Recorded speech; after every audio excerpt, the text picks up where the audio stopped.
Hello friends, welcome back to study with Tiwari channel. जैसा कि आपको पता है कि मैंने आपके लिए संज्ञा प्रकरण चालू किया था, जिसका एक भाग मैंने आप लोगों के लिए डाल दिया गया है। तो ये सेकंड भाग है। यदि आपने अभी तक फर्स्ट भाग नहीं देखा है तो पहले आप उसको ज़रूर देखें, उसके बाद इस वीडियो को देखना। तो आज की क्लास को शुरू करते हैं, क्योंकि उस भाग तक मैंने आपको उस में हमने क्या क्या पढ़ा था। उसमें हमने प्रकार पढ़ लिए थे, उसकी डेफिनेशन पढ़ ली थी। तो उस प्रकार के बाद अगला जो भाग आता है, फुल डिटेल से तीनों प्रकारों को अच्छे से पढ़ते हैं। तो इस क्लास में हम व्यक्तिवाचक संज्ञा को फुल विस्तार से पढ़ेंगे। तो व्यक्तिवाचक जो संज्ञा है वो किसे कहते हैं? जिस संज्ञा शब्द से किसी एक ही पदार्थ विशेष का बोध होता है उसे व्यक्तिवाचक संज्ञा कहते हैं। आपको ध्यान रखना है, विशेष बोध, एक ही पदार्थ का विशेष बोध होता है उसे व्यक्तिवाचक संज्ञा कहते हैं। जैसे आपका नाम हो सकता है, ओके, नदियों में गंगा का नाम हो सकता है, स्थानों में काशी नाम हो सकता है, हितकारिणी, हिमालय आदि व्यक्तिवाचक संज्ञाओं के उदाहरण हैं। जितने भी व्यक्तियों के नाम होते हैं वो व्यक्तिवाचक संज्ञा के अंतर्गत आते हैं। नदियों के नाम हुए, नदी शब्द जातिवाचक में जा सकता है, लेकिन नदियों के नाम गंगा, यमुना, सरस्वती, सतलज, ब्यास, सिंधु, चिनाब, झेलम इत्यादि जो नदियां हैं उनके नाम हमेशा व्यक्तिवाचक संज्ञाओं में जाएंगे। देशों के नाम हो गए, ग्रंथों एवं पुस्तकों के नाम हो गए, दिशाओं के नाम हो गए, पर्वतों के नाम हो गए, दिनों के नाम हो गए, त्योहारों के नाम हो गए, ग्रह नक्षत्रों के नाम हो गए, महीनों के नाम हो गए, समाचार पत्र एवं पत्रिकाओं के नाम हो गए, जैसे राजस्थान पत्रिका, दैनिक भास्कर, दैनिक नवज्योति। इसमें एक फेमस पत्रिका का नाम नहीं आया है, वो है सूजस। आजकल वर्तमान में बहुत ही ज़्यादा प्रचलन में है, क्योंकि अक्सर एग्जाम में वहाँ से क्वेश्चन आते हैं, तो आप ज़रूर पढ़ा करें सूजस पत्रिका को। इंडियन एक्सप्रेस हो गई। इस प्रकार की सारी ही पत्रिकाएं, समाचार पत्र में पत्रिकाएं इसके अंतर्गत आते हैं। ऐतिहासिक युद्धों के नाम, पानीपत का युद्ध, तराइन का युद्ध, बक्सर का युद्ध। स्थानों के नाम जैसे ताजमहल, नेहरू बाजार, तारागढ़, रामलीला मैदान, चांदनी चौक, कला इत्यादि, लाल किला। उसके बाद है इसमें जानवरों के नाम। जानवर कोई भी हो सकता है, जैसे नकुल, नेवला, चेतक, घोड़ा, ऐरावत, हाथी। तो ऐरावत शब्द ये शुद्ध है। इसी प्रकार वस्तुओं के नाम हो सकते हैं, सब्जियों के नाम हो सकते हैं, फलों के नाम हो सकते हैं इत्यादि व्यक्तिवाचक संज्ञा के अंतर्गत आते हैं। अब आपको एक विशेष महत्वपूर्ण बात ध्यान रखने वाली है इस कोष्टक में, जो आपको बेहद ही ध्यान से सुननी है, क्योंकि आप अलग अलग वीडियो देखोगे तो आपको कन्फ्यूजन हो सकता है ना। कुछ टीचर इसके बारे में कुछ बताते हैं, कुछ टीचर कुछ बताते हैं, लेकिन आपको ध्यान से सुनना है। धातव्य की संदर्भ के अभाव में संज्ञाओं का वर्गीकरण निश्चित तौर पर नहीं किया जा सकता है। वाक्य में प्रयोग तथा वक्ता की विविच्छा के आधार पर ही इनका सही ज्ञान हो सकता है। हम पशु की दृष्टि से गाय को देखते हैं तो पशु जातिवाचक है एवं गाय विशेष का नाम होने के कारण व्यक्तिवाचक हुआ। ध्यान से सुनना, यदि ऑप्शन में आपसे पशु पूछा जाता है तो जातिवाचक होगा, और पशु के अंतर्गत यदि आपको गाय दे दिया जाए तो वो किस में जाएगी दोस्तों? व्यक्तिवाचक में जाएगी। लेकिन परंतु जब हम गाय की प्रजाति विशेष, जैसे इस गाय के भी मैं टुकड़े कर देती हूँ, माफ़ करना, गाय के टुकड़े तो नहीं कर सकती, लेकिन गाय की जो प्रजाति है उसको बता देती हूँ, जैसे कि मालवी हो गई, नागौरी हो गई। तो आप मुझे बता सकते हैं कि यदि गाय को मैं जाति मानती हूँ और इसकी प्रजाति इस प्रकार लिखती हूँ, मालवी हुई, नागौरी हुई, तो ये तो जाति में जाएगा फिर, और ये किस में जाएंगी फिर? ये फिर व्यक्तिवाचक में जाएंगी। ये विकल्प के अनुसार आपको सेलेक्ट करना होगा कि कौन सा राइट आंसर होगा। यदि उसमें पशु है तो जाति, फिर इसकी व्यक्तिवाचक ये बन गई, और इसकी जो व्यक्तिवाचक है इस प्रकार से ए बन गई, क्योंकि गाय अब जाति हो गई और नागौरी और मालवी व्यक्तिवाचक हो गई। आई होप आपको समझ आ गया होगा किस प्रकार से आपको क्वेश्चन को हल करना है। तो गाय जातिवाचक संज्ञा हो जाएगी और थार, पारकर इत्यादि व्यक्तिवाचक संज्ञाएं हो जाएंगी। हम प्रत्येक शब्द के विषय में इसी दृष्टि से विचार करना चाहिए, क्योंकि शब्दों का जब तक वाक्य में प्रयोग नहीं किया जाता तब तक उनका निश्चित अर्थ प्रकट नहीं होता है। अतः संदर्भ एवं वाक्य प्रयोग के आधार पर ही संज्ञाओं का निर्णय करना चाहिए। संदर्भ एवं वाक्य प्रयोग के आधार पर ही हमें संज्ञाओं का निर्माण करना चाहिए या निर्णय करना चाहिए कि विकल्प के अनुसार हमें करना होगा, क्योंकि हमें विकल्प दिए जाएंगे, वस्तुनिष्ठ परीक्षाएं होंगी आपकी, तो उसमें विकल्प के अनुसार आप अपने राइट आंसर को सेलेक्ट कर सकते हैं। ये बात आपको विशेष ध्यान रखनी है, खुद के दिमाग के ऊपर है ये। तो व्यक्तिवाचक संज्ञाओं का जातिवाचक संज्ञा के रूप में प्रयोग। व्यक्तिवाचक संज्ञाओं का जातिवाचक संज्ञा के रूप में प्रयोग कब होता है? तो ध्यान रखिए, जैसा कि हम जानते हैं कि व्यक्तिवाचक संज्ञा किसी विशेष प्राणी, विशेष वस्तु एवं विशेष पदार्थ का नाम का बोध कराती है, अतः व्यक्तिवाचक संज्ञा एक प्राणी एवं पदार्थ को छोड़कर दूसरे व्यक्ति का नाम नहीं हो सकती। जैसे हनुमान व्यक्तिवाचक संज्ञा का उदाहरण है। हम हनुमान को देव माने तब भी वह एक ही है। इस संसार में कोई दूसरा देव हनुमान नहीं हो सकता। हनुमान को यदि हम व्यक्ति माने तब भी वह एक ही होगा। इसी प्रकार नदियों में गंगा ही अकेली नदी का नाम है, अथवा गंगा को किसी स्त्री विशेष का वाचक माने तब भी गंगा एक ही स्त्री होगी। अब ध्यान रखने वाली मोस्ट चीज यहाँ से है, व्यक्तिवाचक संज्ञाओं का प्रयोग सदैव एक वचन में होता है। वेरी मोस्ट आपको मैं बताना चाहूँगी, पटवार एलडीसी में से किसी एग्जाम में पूछा गया क्वेश्चन था कि आगरा का बहुवचन रूप क्या होगा, तो उसमें बच्चों ने ज़्यादातर आगरे कर दिया। एक पहले विकल्प में था आगरे और दूसरे विकल्प में था, जैसा क्वेश्चन में था वैसा ही दूसरे विकल्प में था आगरा, और तीसरे विकल्प में था दोनों। अब आपको पता है कि आगरा किसी स्थान का नाम है। मैंने अभी अभी आपको बताया कि स्थान के नाम जितने भी होंगे वो व्यक्तिवाचक में जाएंगे। तो सिंपल सा फॉर्मूला है, व्यक्तिवाचक संज्ञाओं का प्रयोग सदैव शब्द पर आप फोकस करें, सदैव एक वचन में किया जाता है क्योंकि आगरा का जो बहुवचन रूप है वो नहीं बनता, आगरा का तो आगरा ही रहेगा। तो इसका राइट आंसर था दूसरा विकल्प, ध्यान रखें इस चीज़ को। परंतु जब व्यक्तिवाचक संज्ञाओं का प्रयोग बहुवचन में किया जाता है तब व्यक्तिवाचक संज्ञाएं ही जातिवाचक संज्ञाएं बन जाती हैं, ये आपको ध्यान रखनी है। व्यक्तिवाचक संज्ञाएं हमेशा एक वचन में होती हैं, लेकिन जब इनका प्रयोग जातिवाचक संज्ञाओं में किया जाता है, कहने का मतलब है व्यक्तिवाचक संज्ञाओं का प्रयोग बहुवचन में किया जाता है तो वे जातिवाचक संज्ञाएं बन जाती हैं। जैसे कैसे? फॉर एग्जाम्पल, इस संसार में रावणों की कमी नहीं है। इस वाक्य में रावण इस व्यक्तिवाचक संज्ञा का प्रयोग रावणों में होने के कारण यहाँ रावण व्यक्तिगत ना होकर जातिवाचक संज्ञा का उदाहरण है। अब आपको पता है कि रावण एक वचन शब्द है, लेकिन इस वाक्य में किसका प्रयोग हुआ है दोस्तों? बहुवचन का।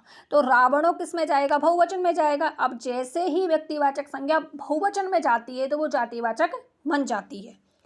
तो इस प्रकार से आपको समझ आ गया होगा। देखो, इसको भी आप स्पष्टीकरण कर देती हूँ। कुछ व्यक्तियों के जीवन में प्राय अन्य लोगों के जीवन से भिन्न कोई ऐसी विशेषता, गुण अथवा अवगुण होता है। कहने का मतलब ये नहीं है कि गुण ही गुण हो, गुण के साथ अवगुण भी होते हैं, जिनके कारण उनका नाम उसे विशेष गुण या अवगुण का प्रतिनिधित्व करने लगता है। ऐसी स्थिति में वह नाम व्यक्ति विशेष का नाम होते हुए भी जातिवाचक शब्द बन जाता है। आज के जमाने में कोई हरिश्चंद्र नहीं है। इस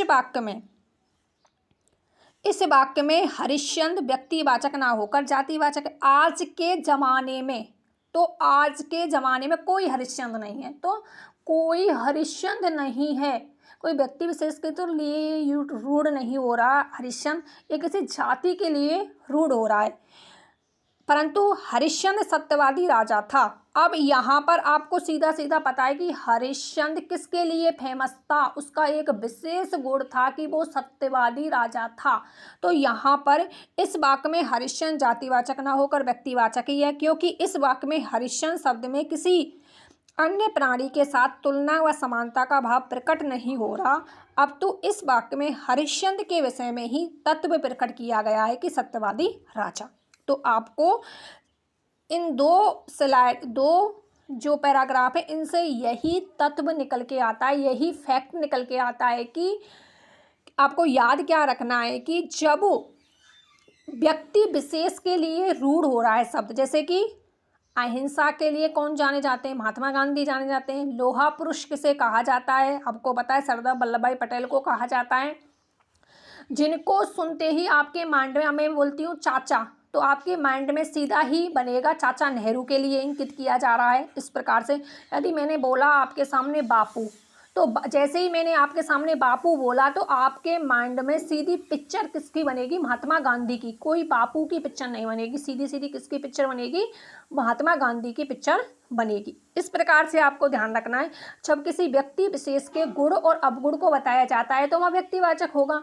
और तुलना या समानता का भाव, किसका भाव? इस बात को फोकस करना, तुलना या समानता का भाव प्रकट हो तो वहाँ पर जातिवाचक संज्ञा का प्रयोग किया जाता है। अब नेक्स्ट, इसके एग्जाम्पल भी देख सकते हैं, एक नहीं दो नहीं 10 एग्जाम्पल लिए हैं इसमें। तो आप देखते हैं कि भारत सीता सावित्रियों का देश था।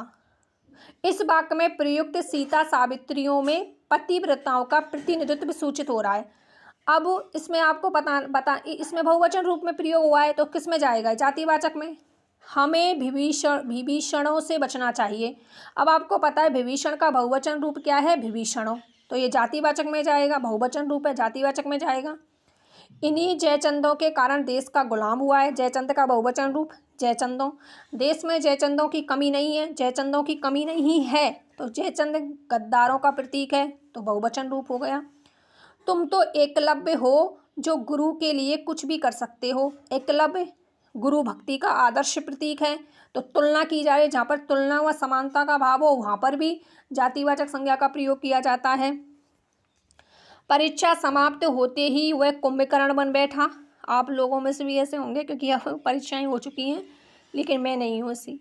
कुंभकर्ण अति निद्रा लेने वाले लोगों का प्रतीक है। यहाँ पर भी कुंभकर्ण को परीक्षा समाप्त होते ही तुलना की जा रही है इसमें, तो इसमें भी जातिवाचक होगी। अब महत्वपूर्ण फैक्ट इसमें आपको ध्यान रखना है, इस प्रकार से भी आपको पूछा जा सकता है क्योंकि ये जो लाइन है ना, जब वो मेरा ना उत्कर्ष पर आपको पता है प्रश्नोत्तरी चली थी 2.0 प्रश्नोत्तरी, खेलो इंडिया जीतेगा इंडिया इस नाम से थी कुछ, तो उसमें मेरा भी सिलेक्शन हुआ था। 10,000 या 20,000 बच्चों ने टेस्ट दिया था तो उसमें भी मेरी रैंक आई थी। तो हमें उत्कर्ष परिवार से जुड़ने का मौका मिला था। तो उसमें ये क्वेश्चन था, 200 रुपये मिले थे एक क्वेश्चन पर, तो ये क्वेश्चन था उसमें।